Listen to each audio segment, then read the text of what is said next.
Hello and welcome to episode 244 of the Mark and Me podcast. As always, I'm your host Mark.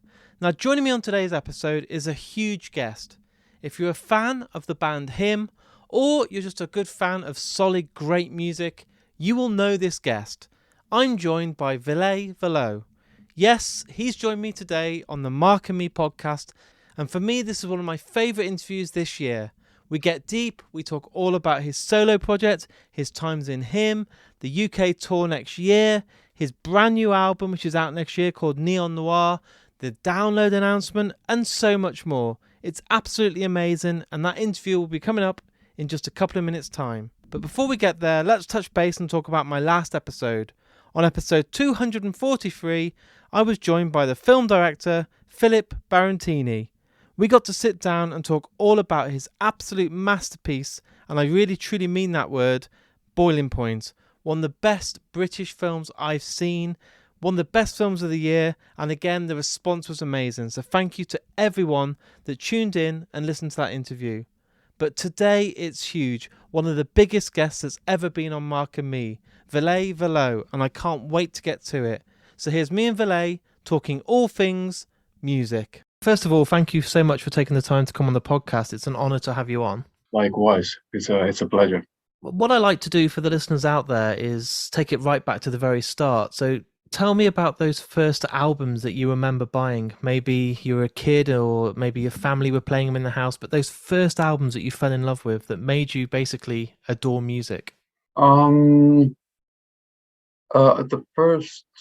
first album I ever bought with my own weekly allowance, I collected my pennies and I put them together for Animalized by Kiss. I think was 84, and it was advertised on TV, and that was the hottest stuff on the block at the moment. And I was a huge Kiss fan, as a lot of Scandinavians were. You know, for some reason that band has always been huge, as well as Iron Maiden over my neck of woods. And that was the first. Then I remember very vividly that I had my second set of allowances put together, stashed it up, and I went to a record store, and we sold ourselves to Rock and Roll, the compilation album from Black Sabbath, which was this gatefold vinyl, and it looked really interesting. I heard great stories about it and whatnot, and I opened it up, and there was this photograph of a dead lady in a coffin, I guess holding roses or something like that. And it scared the living stuff out of me, because I was really young when I was maybe 9 years old or whatever. I was like, what the hell is this? And I ended up buying The Ultimate Sin by Ozzy, which has that sort of like Ozzy painted into a monster. Amazing. And, it's funny how that can change the direction of what you're actually listening to, because it took me a long time to get back to kind of refined Black Sabbath. Yeah. So I went through the 80s, the puffy hair and all that stuff, right back to the 70s, and then later on. But I grew up with that stuff, and then I had a cousin who was making me some mixtapes with, on the other side a bit of Michael Jackson's Thriller, and then on the other a bit of Deep Purple. Oh, amazing! Those foundations are incredible to start with. Yeah, and it's funny how profound the influence is, like where you start. Just a couple of albums, and not just because you remember them, but just how it kind of leads towards whatever you're listening next. And my parents, for example, they didn't like the Beatles. Wow! So there's no Beatles in the house. They like the Rolling Stones, and then my dad loved Motown and also like soul music. So I grew up with a lot of that. Plus then local Finnish music, more sort of, what would I call it? Like of the sort of folky stuff, or Nick Cave sort of moody Leonard Cohen. Lovely. What a nice mix. What a collective mix. Well, I mean, it shouldn't be like that when you're liking music. It should be a varied set. It's the same with food. Yeah. The biggest plate of all the different starters and the side dishes, and even though we know pizza is the best, it doesn't work like we can't eat it every day. You need to sort of like take a breather from your mother to appreciate it again. Yeah? I love it. And what about when you first went to see a band live? Because that's when it changed for me. I'm now 40, so my first gig, proper gig, was Green Day on their Dookie tour. So I was like, wow, like punk rock in my face, three people playing a lot of noise. But what was your first gig where you remember the hair sticking up on your neck and you were just like, this is mind blowing? I'm turning 46 in a week or so. So my first gig was because I just checked it out. Was Iron Maiden at the Helsinki Ice Hall on November 16, 88, if I'm not mistaken. Wow. And Wasp was supporting. They were touring with the Electric Circus and Iron Maiden were touring with the Somewhere in Time with Wasted Years and all those songs, which is great because now they're going to be touring the same sort of theme next year. So I was Yeah. thinking of coming back because I did buy the T-shirt. I have the original T-shirt from the first gig I ever went to, which was Maiden. That's So incredible. it kind of fits, but it's Yeah. all filled with holes and all that stuff. I was thinking if there would be a chance to meet some of the guys, maybe Steve, because he was one of the reasons I started playing bass guitar. That was my first instrument to get the T-shirt signed or something. That'd be That'd be amazing. amazing. Hmm. You'll be like, wow, this is a great copy. And you'll be like, no, it's an original. Yeah, indeed, it's the real thing, the real deal. And I've actually worn it on an occasion. It doesn't, well, I've changed a bit, but not that. I mean, it suits me fairly well. That's amazing. Okay. And when you went into wanting to be a musician and an artist and a songwriter, did you have the full support from your family? Because you said that, then there's no Beatles in the house and they listen to Motown. So when you were writing songs, were they telling you to get a real job and focus on a proper career, or were they very supportive and knew that you had a talent? I think they were hoping that I'd continue studying, but then again, of course, they understood that music was the only thing I cared for, Yeah. and they supported me by buying the first instruments for me, like the bass guitars, when I was going to music school when I was maybe 9 years old or something. And I think the biggest thing was that I quit school around 17 or so, and my dad helped me out with my first rents, so I was able to actually live on my own in a really small flat right when we had formed him, and only to concentrate on the music. I remember the rest of the guys in the band, they had to work all sorts of menial jobs, and it's tough if you want to build a world, create your own little sort of fantasy land, which a good rock or a metal or whatever band should be.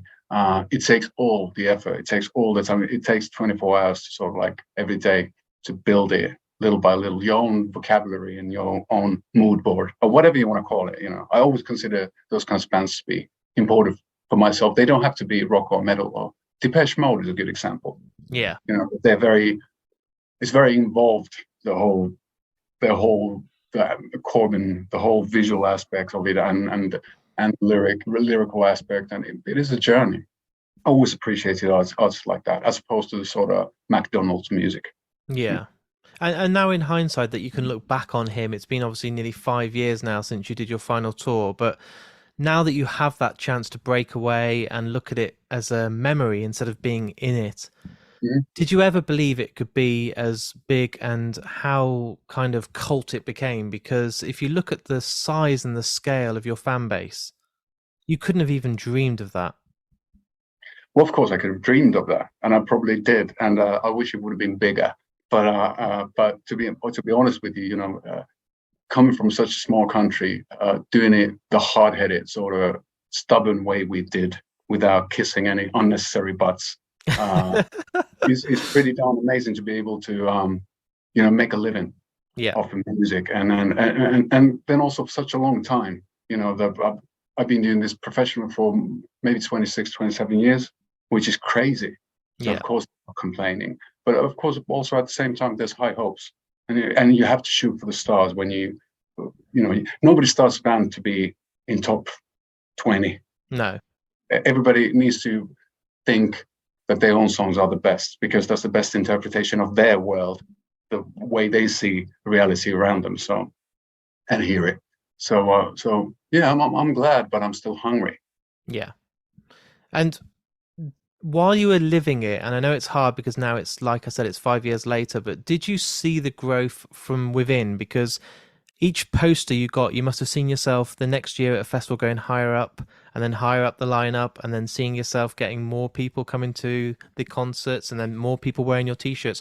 Or was it all kind of a blur because you were so involved and so in the middle of it all? I think the cool thing that happened with him was that the success in different countries was on very different levels with each and every album. So Yeah. when we started out, the very first album was very well received back home in Finland. That was a great start. Then the next one was huge in Germany, and for whatever reason, we ended up having a pop hit. We were in the kiddie pop magazines and doing top pops every other week there. And while I remember, yeah, actually, I think it was 2001 or so, we played our biggest headlining concert in Germany. Was maybe 8,000 tickets sold. It was sold out. It was a massive place for us.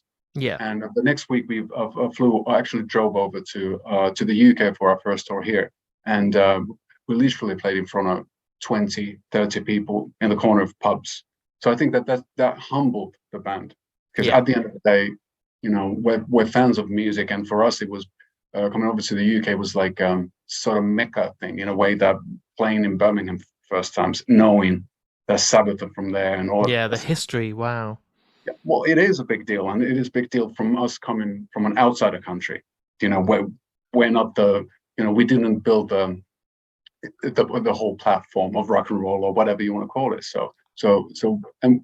And I still myself, I'm definitely a fan. So there's a lot of that sense to all the traveling and all the, so like seeing the name on the tour posters. You know, it's you're part of a tradition, you're part of a world, and you're part of a passion, and it's pretty amazing. It's not a competition per se. No. You know, I don't find it that way, because, you know, it would be disrespectful for me to think that my name would ever be in bigger letters than some of my idols. Of course. You know? And and I kind of, when you wrapped it up, do you feel now there's any regrets, or was it the perfect time? Now it's 5 years later to look back. Were you happy the way it ended and the way you got the final tour, and that people were, you know, came in their floods and absolutely adored everything you did? Do you feel you went out at the best time?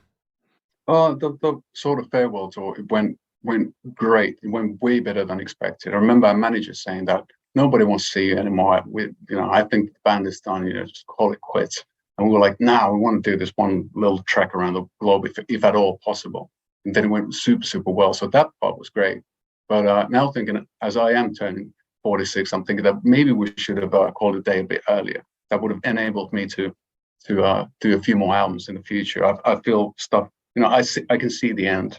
So yeah, it's quite interesting. It's I think we really tried. We didn't leave any stones unturned regarding being sure about calling it a day. Yeah. So we really discussed it. We really tried to work on new material, but it felt that we just didn't like it anymore that much. We appreciated all the work, and we appreciated all the albums we've done, but working on new materials, it seemed that everybody had better things to do, which is not the correct way to be in a band. It needs to be It needs to be a focal point. It needs to be, at least to me, it needs to be the center point, and the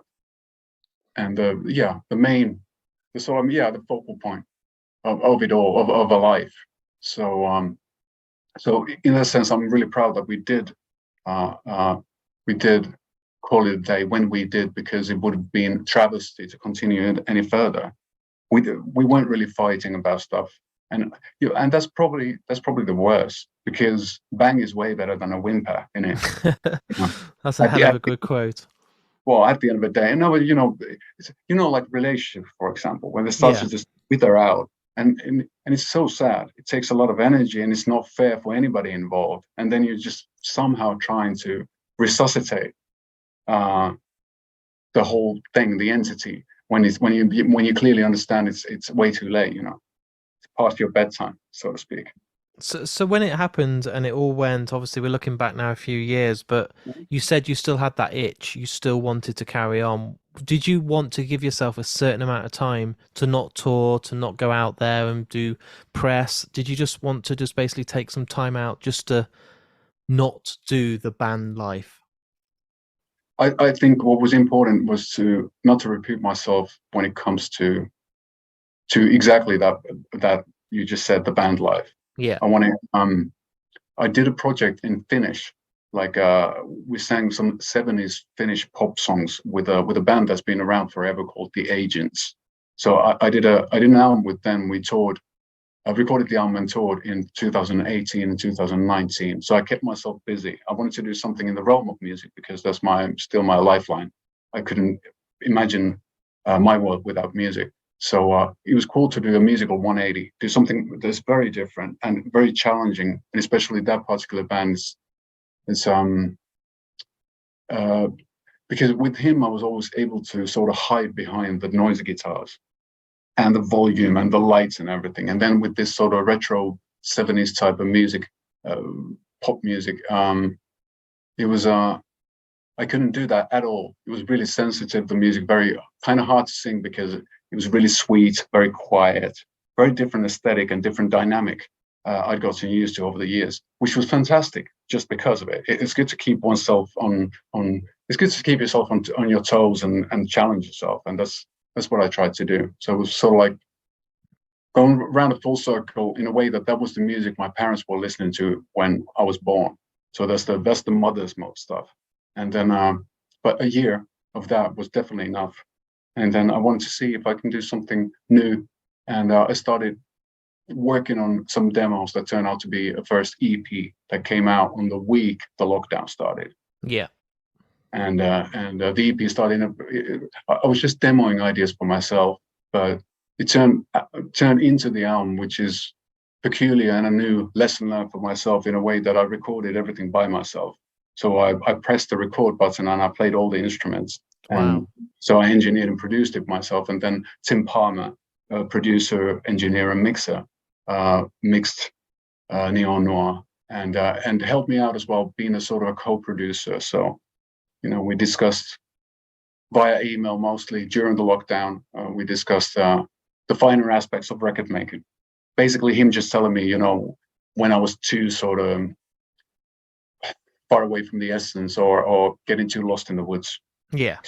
Because that's really easy when you're working by. I've never worked. I've always worked on the ideas of the songs in solitude, but not the whole full production. So it's really hard to sort of understand when something's ready, when it's good enough, when you shouldn't add, when you should take away. So it was an interesting process for a sort of old dog to do something from a very fresh perspective. Did it feel like a challenge because you were so used to a number of personalities being involved and different people wanting to get their ideas across in the studio, and you were kind of probably battling at times about what makes the song right and less is more, but sometimes people want to get their voice heard. Was it nice just to strip all that back and it just be yourself and your producer? I think it was exactly the same with all my multiple personalities. You're battling against yourself. Yeah, but with the band, I think the thing I mostly missed was not necessarily stuff related to, let's say, arrangement decisions or recording decisions, but the time in between. So the times when you sat down at the cafeteria and smoking a cigarette and thinking about it all and shooting the poop and sort of throwing out ideas and brainstorming. That's very hard to do by yourself.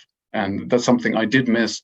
But then again, this kind of way of working enabled me to, I didn't have to verbalize any of the ideas. I didn't have to explain to the guitar player that, hey, I wish this would have a mood of a script of the bridge by the Chameleons or whatever, Don't Fall, the intro guitar, it has a great vibe, let's get that going. I didn't have to do any of that. So I was just following my instinct. And it was quite a mad way of working. I worked on one song at a time. So I always started from scratch, recorded, engineered, and wrote and performed a song at a time, and then started anew. So all the songs on the albums are kind of like they're like 12 mini albums, because it was always a learning process, because I started always from scratch, all the cabling and all the miking up and figuring out what am I going to do wrong this time around. And then listening back then, if it was all done as 12 mini albums, does it completely flow for you perfectly as a concept? Does it work as a whole album, knowing that everything was done differently? I think it does, just because of that reason. Because I was able to reflect from the previous production, sort of like, because I'm not artists or albums that sound very similar, or the songs, that everything has this sort of like weird linearity. I've never liked that too much. I like artists like Jane's Addiction, it's kind of like, it has this weird roller coaster ride and it goes a bit too far at times, and then you reel it back and try to find a balance. I think that's music, and that's really human and organic and kind of messed up in a beautiful way. If it's just the same old, it's just it feels it can be too repetitious. There's Yeah, a of lot of course. rules. There's a lot of there's in Western music. There's a lot of rules. You only have set amount of notes to play with and all that. But everything else is up for grabs, and to do things differently. So I thought it was a great way of working, kind of slow. But then again, as it was a learning process for me to do the more technical aspects as well, it was a healthy way because I kind of like every song was um, of me trying to convince myself that I can better myself, plus that I can make it happen because it's not a given, the sort of that you can all of a sudden make a full song happen. It actually comes out of speakers and it sounds like a band playing, and there's guitar, there's all the stuff you need and required in music, and it's pretty special. But then it felt very intimate, and and Definitely. um, and that's something I hope that maybe resonates somehow out from the album into the listeners' ears as well. That there's something endearingly messed up about the whole thing. It's wrong in all the right ways because that's how I like my music. Perfect is terrible. We're always looking for the sort of like the the perfect imperfections or the Yeah. beauty marks. That's what sets us all apart, us musicians. So it's a constant journey, and it takes a while. And it was what I find the most exhilarating thing about this operation was the fact that how making music can feel so fresh after all these years. How like relearning and refining all these little tiny nooks and crannies of musicality, how exhilarating it can be. It's crazy and it's fantastic because it's always been the lifeline. It's been my only hope. You know, so I'm glad that I could make it happen, and here we are again. It's weird. When you were in the studio and you were sat there recording Neon Noir, were you thinking to yourself consciously that these songs need to work live? Like, you don't want to sit there and do 20 overdubs of different drums and synths and guitars in case you can't then transcribe that to stage, and then when people come and see you, you can't actually physically perform the song to that state? Or were you just doing it how you wanted to do it for the listener? Yeah, and for myself. Yeah. So it needs to be, I think, full-blown Beach Boys Yeah. on a bad trip and too much Too fussy much guitar. acid. Yeah, indeed.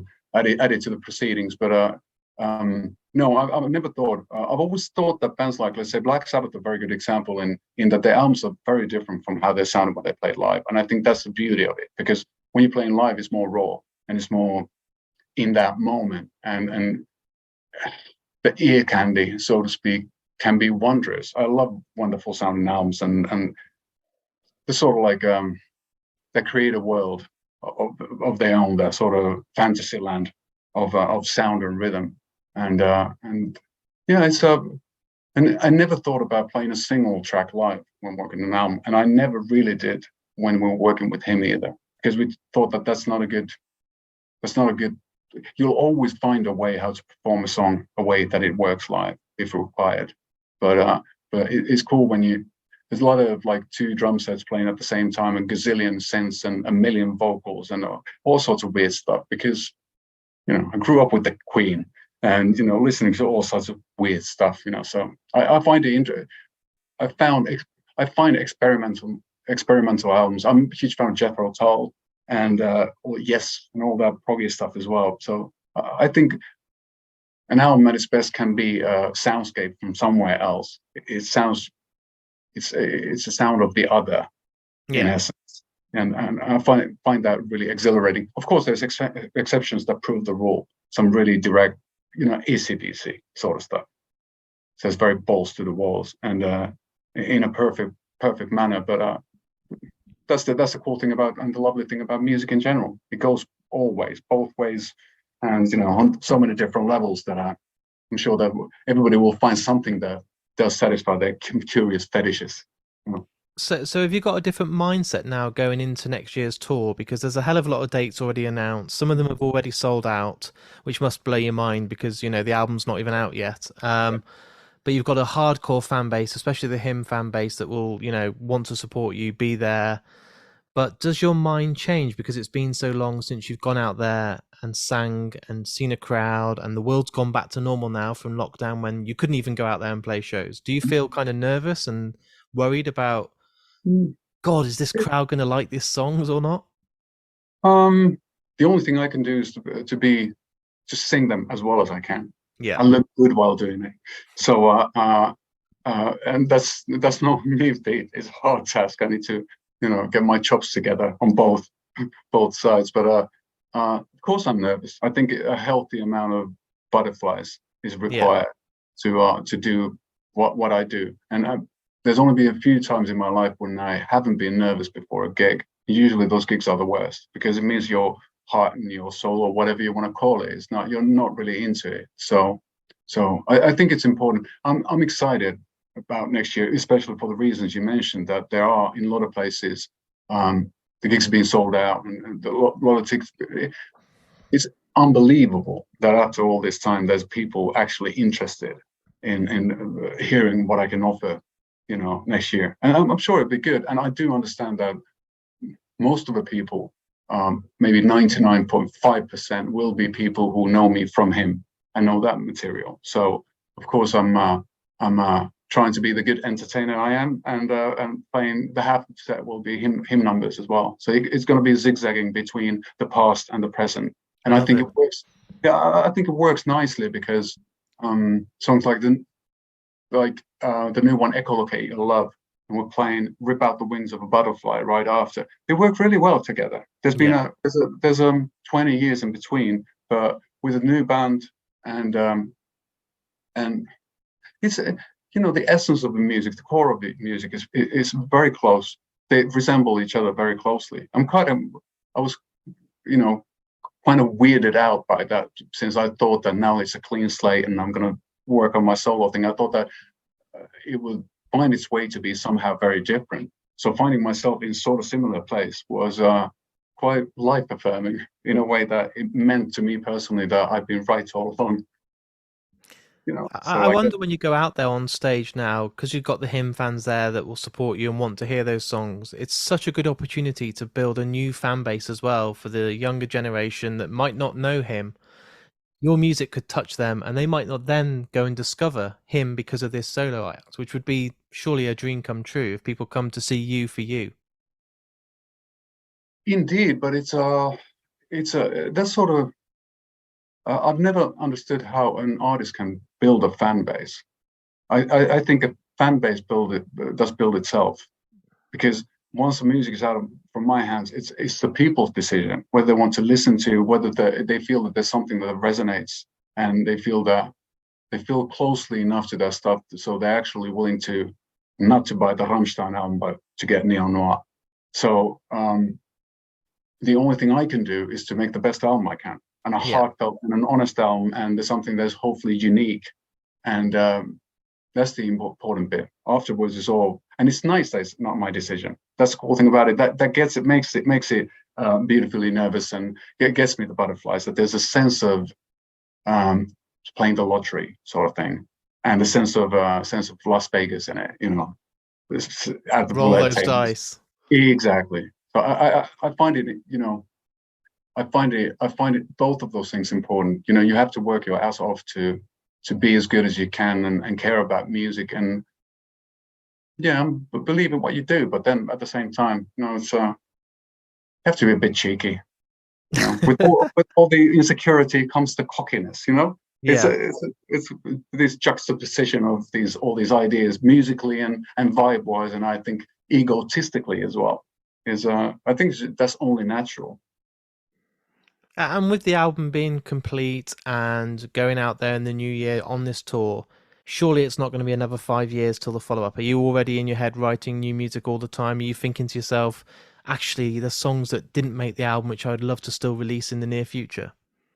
I have my ideas, yes, but I think the most realistic way is to be honestly just keep on continuing this path first. To get the tour out of the way, see how people respond to the material. Because if they don't like it, if something should happen, it doesn't make any sense for me to continue. Because the reason to release music is to get it out to the people and hopefully communicate on some weird non-verbal level. And otherwise, I could just write music for myself and keep it to myself. So So the fact that I'm putting it out means that I do care about people, and I do care about success, and I do care about the fact that I can hopefully travel around the world and make this thing, happen. Easier said than done, but yeah, it's a multi-tentacled beast. It is. So and with various different levels that give very different kinds of levels of satisfaction. So yeah. Is there other boxes that you want to tick? Do you want to do some directing of music videos, or make a film, or go down other avenues, maybe do a score for a film in the near future? Is there other things you want to get involved in, or is it just focusing now next year on purely your own material for your new album? At least next year, yeah. I think it's important. I think it would be unfair for the baby to be thrown out with the bathwater. It's. I think it's important to sort of like play this game through, really see where I can take it, and that's one of the reasons why we're going to be touring quite a bit next year. And really, there's the sort of like sentimental swan song vibe to it, meaning that you never know if it's going to happen again. So hopefully we can make and I can make all the gigs count, and so it's sort of bittersweet. But then again, it does fit my kind of music to keep it bittersweet, and it has to be emotional. Otherwise, there's no reason to do it. But all the acting stuff, and I don't understand why all of a sudden musicians think that they can do other things. There's only a few Da Vinci's, people who can actually do various genres of the creative arts or whatever. And I've always put all my energy into music because music itself is very special to me. Not just creating something in general, but music and the world of a band or a project. The Iron Maiden thing. Of course. I have the Heartagram, the symbol, and that's my world. I'm not a director. I don't know. I've never done it, so I'm way too old to do that sort of stuff. Start learning new tricks now. I'd rather try to learn little tricks involved with music. I think that's because I can always become way better songwriter and try to translate my feelings into melodies and rhythms in a way that hopefully permeates deeper into the soul of the listener. That's a never-ending task, and it doesn't have to do necessarily with talent. It has a lot to do with luck and being there for the right moment to sort of like have your antennas up and get the right messages down. So it's a lifelong process, I think. And my final question for you today, and I ask this to everyone that comes on the podcast. I've done over 230 episodes, but everybody gets to choose the last piece of music that's played on the episode. So it doesn't have to be by yourself, but musicians and artists and people in bands, I think, struggle because you've probably got 5,000 songs in your head that you love. But what's a lovely song that you would love to end today's episode on? So after this interview is all edited and it goes out there for the world to listen to, that final outro piece of music is basically very personal because you get to choose it. It should be personal, but it should be also, I think, a doorway to the future. And also what we discussed, I did jabber on about my love for music and the sort of like how much it means to me, and realizing that I think the sort of like when you hear a song that you can't get out from your head, that is where it all starts from. Definitely. And for me, one of the later, the latter songs I've heard in a while was this band from London called Zetra, Zetra, and they made a cover of an 80s kind of like indie song called by a band called Mummy Calls, and the song is called Beauty Has Her Way. And the song sounds like a mixture of Type O Negative meeting Cocktail Twins in some sort of like beautifully lo-fi way.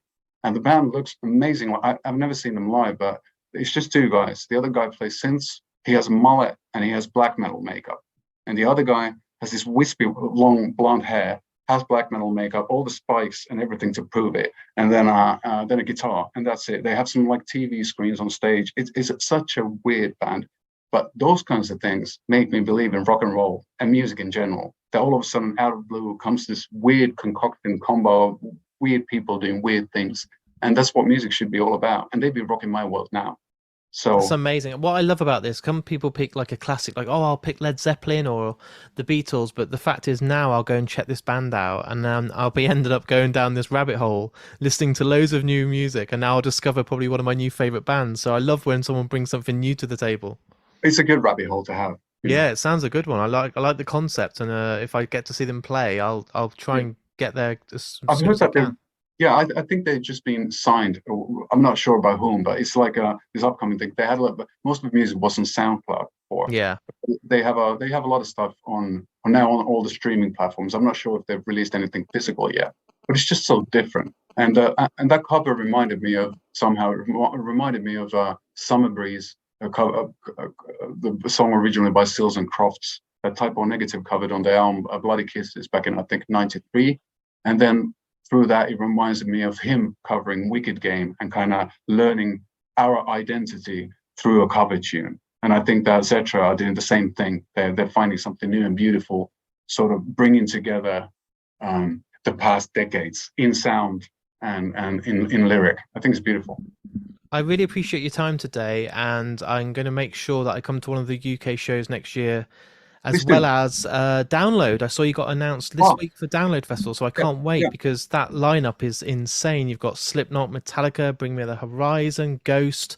The poster's insane, and as soon as I saw your logo, I was like, "Oh, amazing! I'm going to get to see you in Cool. Yeah. a big Yeah, field with thousands of people." So Download's always been nice. It's the quality of the festival, of the performance, it's always been, over the top. So yeah, it's a great opportunity. I remember actually a little sort of like story about Download was the last time around him played there. I remember it was a second stage or something, and I wasn't really feeling it or whatever. I was having a hard time with my in-ear monitors or something. And then I was looking at our monitor mixing guy, and there was Tony Iommi wow, checking out Gig Out. And I was like, pinch good me. on all levels, and that was amazing. And Yeah. that stuff only happened at Download. It's like meeting of generations and putting together all sorts of different aspects of music of the noisier kind. I love that. So yeah, it's a great joint. Amazing. Well, I hope the rest of the press goes well. People are going to love your album. I've got an advance copy. I listened this morning and I love it already, but I'll need to give it more time and continuous Yeah. plays. But thank you so much for coming on the podcast, and I really do appreciate your time. It means the world. Likewise, thanks for having me. So there it is. There's my interview with the absolute genius, Ville Valo. One of the best guests I've had on Mark and Me, one of the biggest names, and just an absolute honour to be able to say that I've had him on here. I'm a huge fan of him. I'm a huge fan of all the music he's written, and I think he's just an absolute genius. And I'm so glad that we get to see him in the UK next year touring with his new solo band, and I think it's going to be amazing. If you get a chance, please go and check it out. You will not be let down. If you're going to Download Festival, go and check him out. And as I said, there's the brand new album coming next year called Neon Noir. I've been lucky enough to be sent an advance copy, and it's been incredible. I've had it on rotation for the last couple of weeks, and I can't get enough of it. So when that comes out next year, get on it and let me know what you think. If you've enjoyed today's interview, all I ask is that you share it. It costs nothing to do, and all the links are on markandme.com. If you're a fan of Facebook, then like the episode and hit that share button. If you're on Instagram, why not put it as part of your stories? And if you're on Twitter, it's even easier. Just hit the retweet button. It then gets people on your timelines to see this podcast that might then jump on board. They could be a huge fan of him, and then suddenly they're listening to Mark and Me each and every week. I can't afford, because I'm an independent podcaster, to pay for all this marketing. It's down to word of mouth, and my fan base is incredible. So loyal, and I see more and more shares every week. So please, if you've enjoyed today's episode, share that episode. Also, to help with the running costs of Mark and Me, to host the podcast on stuff like Amazon, Spotify, Apple Podcasts, and all the different directories, I do have a Patreon page. The link is on markandme.com, and all I ask is you support me by either paying £1 or £2 a month, and for that, you get some incredible prizes thanks to my friends at Richer Sounds. You get a badge for saying thank you to signing up. You also get some stickers, you get some exclusive gifts, and launching this month, exclusive podcasts that are for Patreons only for people on Patreon that will get to hear exclusive interviews. And you'll also get the couple of episodes each and every week that everyone gets from Mark and Me. And you can do that on the link on markandme.com. It really helps and all goes back into the running of the podcast. I'll be back in only a few days' time with another brand new episode. I really hope you've enjoyed this episode as much as me. But until next time, look after yourself, take care, listen to Ville Valo, and I'll speak to you all very soon.